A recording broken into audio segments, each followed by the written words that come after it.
शौक बड़ी करे भतार जी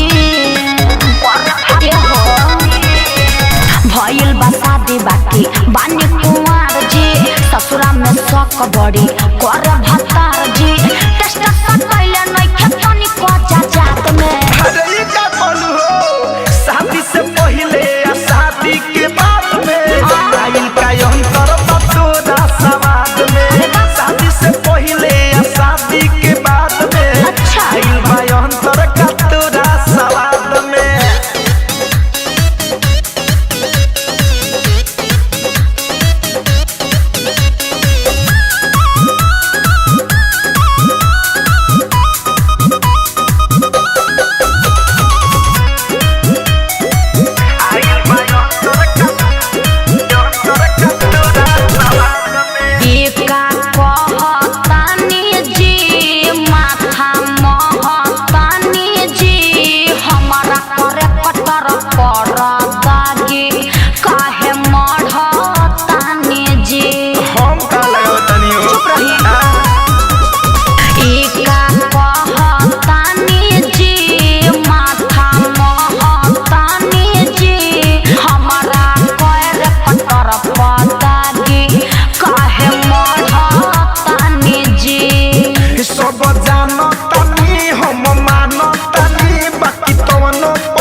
शादी से पहले या शादी के बाद में आइल बा अंतर बतोरा समाज में शादी से पहले या शादी के बाद में आइल बा अंतर बतोरा समाज में भइल बा शादी बाकी बानी कुंवर जी ससुरा में शौक बड़ी करे भतार जी टेस्ट सब पहले नहीं तनी को जात में अरे का बोलू हो शादी से पहले या शादी के बाद में आइल का अंतर बतोरा समाज में शादी से पहले या शादी के बाद में अच्छा आइल बा अंतर बतोरा समाज में सब बता दी।